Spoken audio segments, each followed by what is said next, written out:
I rise to support the noble Lord Chinquin's Abortion Disability Equality Bill and want to congratulate him for bringing this timely piece of legislation before your Lordship's House and for the eloquent way in which he has introduced it. It's hard to understate my admiration for his courage, for his compassion and for his integrity.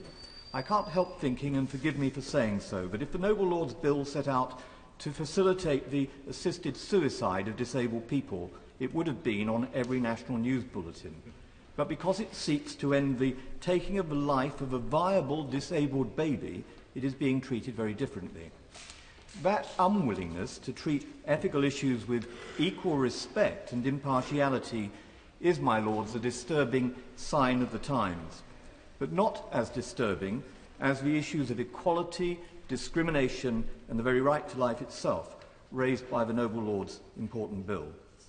As the noble Lord observed, our legislation currently affords unborn disabled babies significantly less protection than that which is afforded to those who are able-bodied.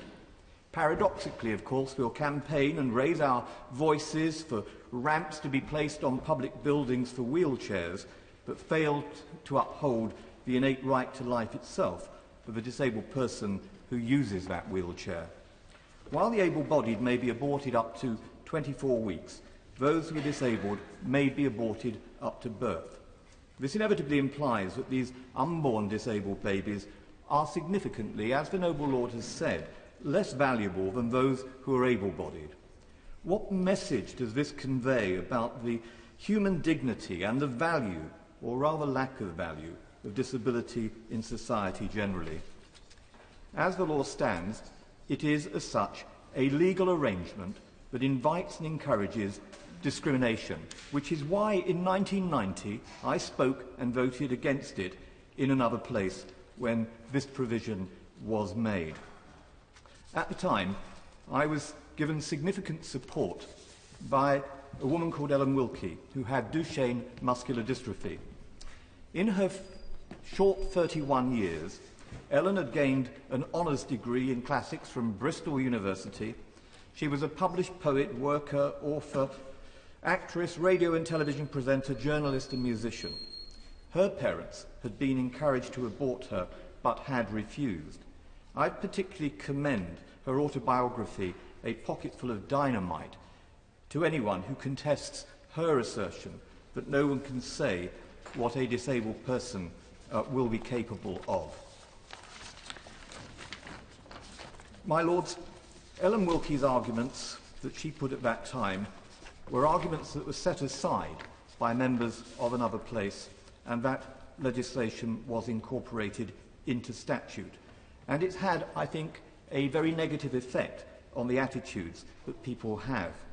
It's a throwback to a time when society had remarkably different attitudes to the inclusion and contribution of people with disabilities. We've moved on as a society, my lords, and it is time that the law moved on too.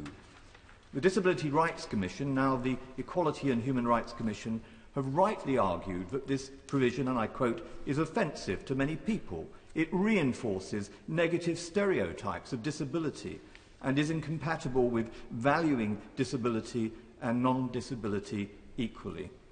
And as the We Are All Equal campaign has pointed out, statute insists that we must not discriminate against people with disabilities, but this 1990 provision runs contrary both to the spirit and to the letter of the law. The net effect of the noble Lord's bill would be that the 24-week time limit would apply to all babies regardless of disability. It has no effect on other grounds detailed in the 1967 Abortion Act.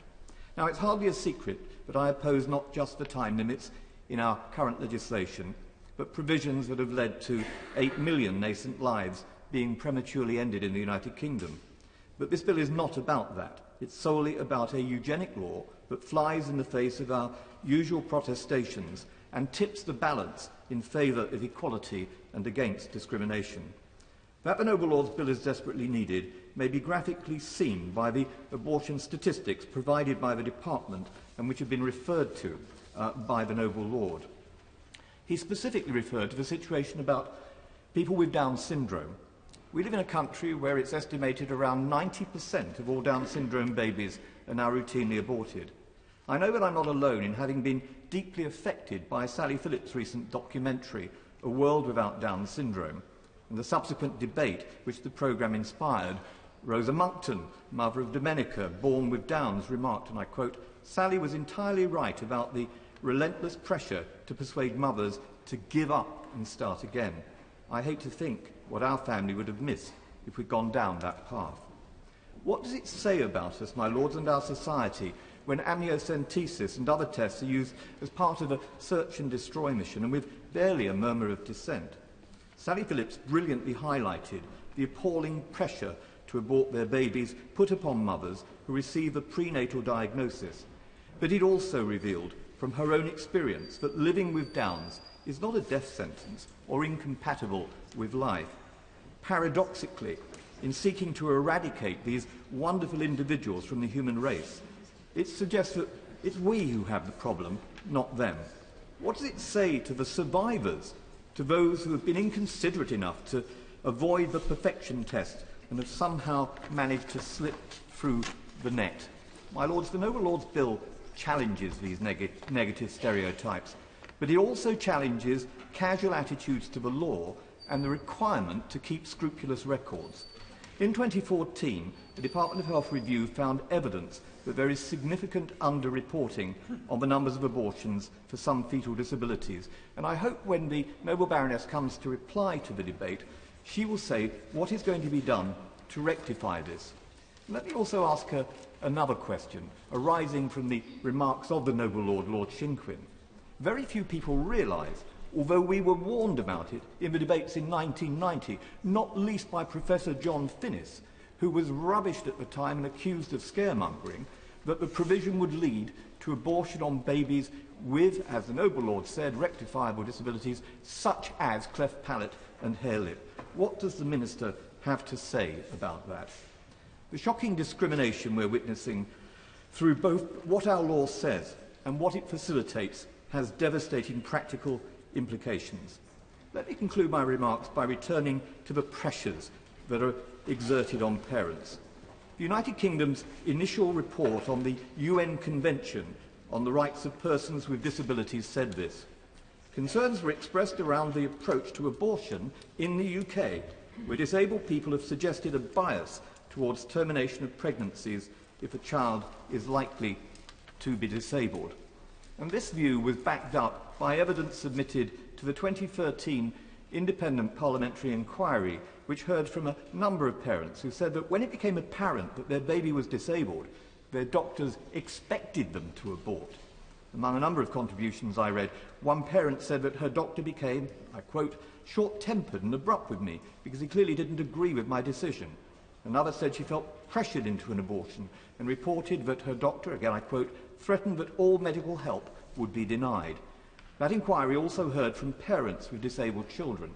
A representative of the British Academy of Childhood Disability said, "Parents I've spoken to have said that doctors treating their children with Down syndrome, for example, for heart and other conditions postnatal, criticise them for not having abortions, saying their children will not have a good life."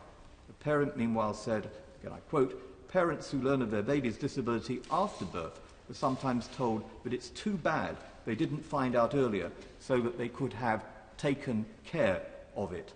And then another, "I've heard views expressed that suggest my child is seen as a drain on resources. The common view is that it wasn't fair on my other child to bring a disabled child into the world." When she comes to reply, I hope the Noble Baroness, the Minister, will reflect for a little while on the Department's attitude to some of the alternatives to this that are available. I've read about and seen some of the extraordinary in utero operations that can take place now on disabilities such as spina bifida. But I've also read the work of Professor K.J.S. Anand, one of the world's leading experts on fetal pain, who says it seems prudent, his words, to avoid pain during gestation because of the danger that the unborn child will experience pain. Recall, my lords, that babies have been born and lived from 23 weeks gestation, and this provision that we are debating today permits the ending of the life right up to and even during birth. What pain must it experience in this life-ending procedure? My lords, all of this is very sad, so I'm extraordinarily grateful to the noble Lord Chinquin for bringing forward this important equalities bill. The noble Lord's bill is specific in its intention and specifically targeted at the issue of discrimination and inequality, and I urge your Lordship's House to give it your support at second reading today.